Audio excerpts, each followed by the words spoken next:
el que suscribe diputado Marco Antonio del Ángel, con fundamento en el artículo 34, fracción primera de nuestra Constitución Política Local, propongo la siguiente iniciativa con proyecto de decreto que adiciona la fracción octava al artículo 43 de la Constitución de Veracruz y reforma la sección tercera de la Ley Orgánica del Poder Ejecutivo del Estado de Veracruz, con base en la siguiente exposición de motivos. Compañeros diputados, por ahí del año 2000, cuando fue la alternancia, un grupo de grandes mexicanos de todas las expresiones políticas hicieron un planteamiento: que la transición a la democracia no se perdiera, y que para que no se perdiera era importante que tuviera su desenlace en un nuevo acuerdo en lo fundamental. En mi partido hay un hombre que estuvo cerca de esas posiciones, el maestro Alberto Aguilar Iñárritu. Puedo decirle sin temor a equivocarme que el maestro Alberto Aguilar Iñárritu es el hombre más lúcido de mi partido para estos temas. Quizá no pueda ser de los que están arriba en la élite, pero es el hombre más sabio de mi partido en estos temas. Y es en ese sentido que va por él esta iniciativa. Compañeros, tenemos reformas económicas, claro que sí, pero quiero decirles que en política se es lo que se hace. México es un archipiélago de indignación. Ciudadanos y colectivos no encuentran la manera de canalizar y hacer que trasciendan sus preocupaciones. Puedo asegurar que el ánimo nacional es de depresión, de resignación y aislamiento. Vivimos desde hace muchos años un sentimiento de agravio y de impotencia. Existen reformas económicas, pero también coexisten con la captura de los poderes del Estado. Existen reformas económicas, pero también existe el reparto vulgar de los cargos de los organismos autónomos del Estado por la partidocracia, ejecutivos federales y ejecutivos estatales. Tenemos reforma energética, señores, pero también contamos con exclusión política. Contamos hoy con la captura del Chapo Guzmán, pero no tenemos el directorio de complicidades políticas y económicas que reclama el pueblo, que han hecho que este personaje sea el mayor capo en el mundo entero. Tenemos también el apagón analógico, y veo que muchos políticos están ahí regalando teles de plasma al pueblo, lucrando siempre, siempre lucrando. Pero también contamos con el despido indignante y humillante de Carmen Aristegui. Entonces, pues, se gobierna para las apariencias, con el objeto de construir percepciones que son alejadas de la realidad que vive nuestro país y nuestro Estado, con el objeto siempre de pensar en la elección siguiente. En el 2006, Manlio Fabio Beltrones, actual presidente del partido, daba un diagnóstico y se los voy a dar, voy a citar textualmente. Cuando criticaba al señor Felipe Calderón, él decía: las reformas se construyen con el ejercicio cotidiano de gobernar.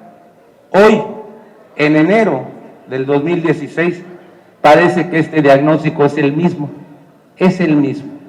Hay reformas, pero no hay ejercicio del buen gobierno.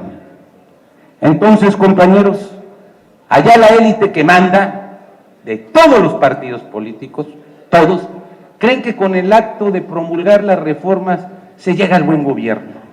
Así mágicamente, ya reformamos y ya cerramos el Estado, cerramos las instituciones y vamos a cumplir con nuestra misión. Y fíjense que no, que la situación no está tan bien.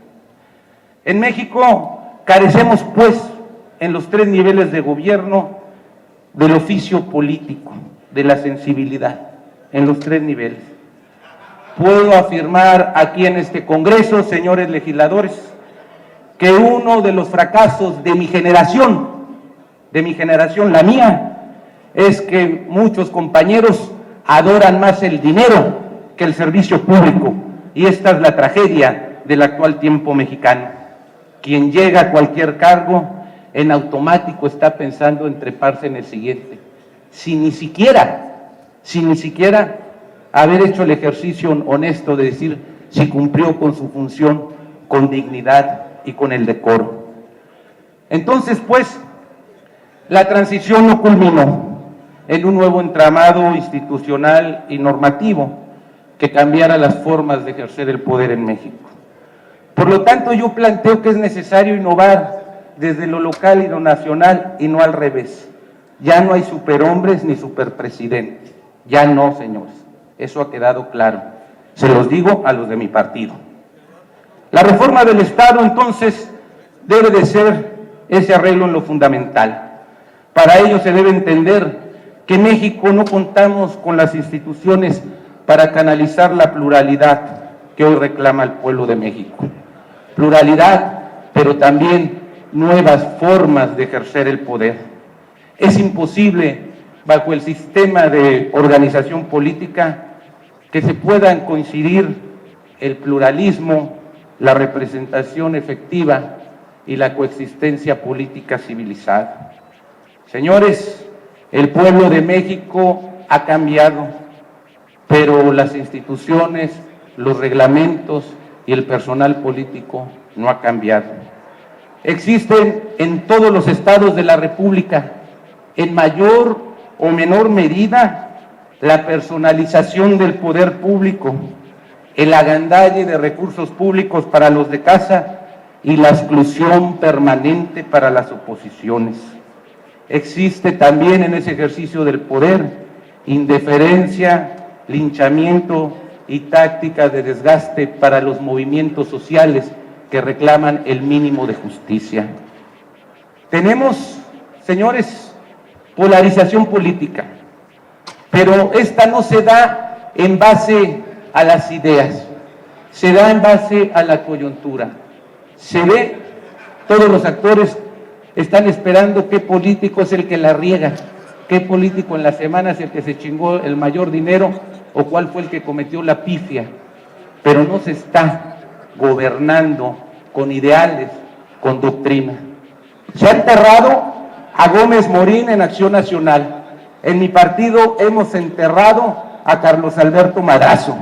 En el Partido de la Revolución Democrática han enterrado y pisoteado los ideales de Cuauhtémoc Cárdenas. Qué bonito país, qué bonito estado. Señores, todo esto estaría muy bien, esa competencia política, como lo dije anteriormente, si en verdad fueran las ideas, la ideología y las doctrinas. Pero aparte tenemos algo más grave que este problema político. No contamos con bienes públicos, no tenemos crecimiento económico, no tenemos paz social, no tenemos seguridad, no tenemos una educación de calidad, no tenemos la redistribución del ingreso que nos haga una nación justa en verdad.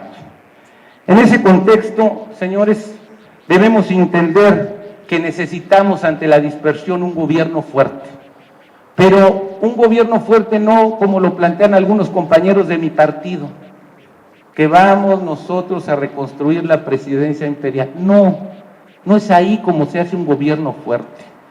No, señores, allá de aquellos que están adulando y se frotan las manos con la presidencia imperial. Ese no es el camino. El camino es contar con un gobierno fuerte que produzca gobernabilidad democrática. ¿Qué es este concepto? Les voy a dar uno del maestro Alberto Aguilar Iñárritu.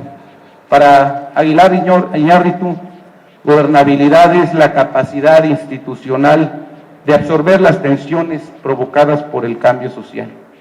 Es en ese sentido que necesitamos un ejecutivo fuerte, pero un legislativo igualmente de fuerte.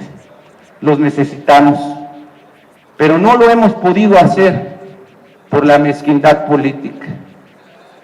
Hoy puedo asegurar que gran parte de la sociedad, más del 80%, no se siente identificada con las instituciones políticas del país. No tenemos una cultura política del entendimiento, pero sobre todo de la confianza con el interlocutor. Entonces, señores, el primer paso de ese viaje de 1000 millas es contar con un jefe de gabinete, pero un jefe de gabinete que entienda que no se debe de avasallar a otro poder, un jefe de gabinete que entienda la realidad plural que tiene este país, que no lo haga por conveniencia, que lo haga por profunda convicción y vocación democrática.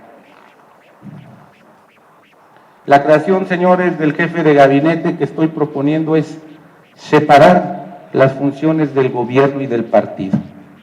En México y en Veracruz sabemos que no es posible, no está en nuestro chip, no está en nuestro ADN mexicano el poder coexistir. En el momento que estás en el cargo, se empiezan a agandallar y lo que debemos de evitar es ese agandalle. Por eso propongo ese jefe de Estado, ese jefe de gabinete, que acordará, explicará e implementará las decisiones políticas del gobernador en el Congreso. ¿Y cuál sería, pues, la salvaguarda política que debemos darnos todos los actores? Que ese jefe de gabinete no podrá ser candidato a gobernador en la próxima elección, con el objeto de no distraerlo de sus funciones. O sea, ese jefe de gabinete no podrá participar en el periodo próximo a gobernador, para que tengamos esa seguridad de que no se va a distraer de su función. Como premisa fundamental, señores diputados, el jefe de gabinete tendrá las siguientes funciones: supervisar las actividades de la Secretaría de Gobierno e informar al gobernador, conducir las relaciones del gobierno con el Congreso, refrendar los decretos que expida el Ejecutivo, elaborar los reglamentos que correspondan al Ejecutivo, tramitar los nombramientos que otorgue el gobernador y, sobre todo, asistir a las sesiones de este Congreso local y también intervenir sin voto en las sesiones del Congreso cuando este Congreso lo considere oportuno. De las características del jefe de gabinete que estamos proponiendo, será propuesto por el gobernador en turno, pero aprobado por este Congreso del Estado. Y para tener estabilidad en el cargo, no podrá ser removido por el Ejecutivo, sino por el Congreso, con una mayoría calificada. Se le podrá decir adiós cuando ya no tenga la confianza de las fuerzas políticas. Por lo anteriormente expuesto, fundado y motivado, me permito proponer la siguiente iniciativa con proyecto de decreto que adiciona la fracción octava al artículo 43 de la Constitución Política del Estado de Veracruz y reforma la sección tercera de la Ley Orgánica del Poder Ejecutivo del Estado de Veracruz para quedar de la siguiente manera. Artículo primero, se adiciona a la fracción octava al artículo 43 de la Constitución Política Veracruz de Ignacio de la Llave. Artículo 43, para ser gobernador se requiere, en su artículo segundo, se reforma la sección tercera de la Ley Orgánica del Poder Ejecutivo del Estado de Veracruz para quedar como sigue. Sección tercera, se sustituye en todo su articulado la leyenda de secretario de gobierno por la de jefatura de gabinete y secretario de gobierno por la de jefe de gabinete. Artículo 18, se agregan las funciones especificadas en la motivación de esta iniciativa al fraccionado subsecuente anterior del presente artículo. Primero, la presente iniciativa, el presente decreto entrará en vigor al día siguiente de su publicación en la Gaceta Oficial del Estado. Segundo, se derogan todas las disposiciones que se opongan al presente decreto. Por su atención, muchas gracias.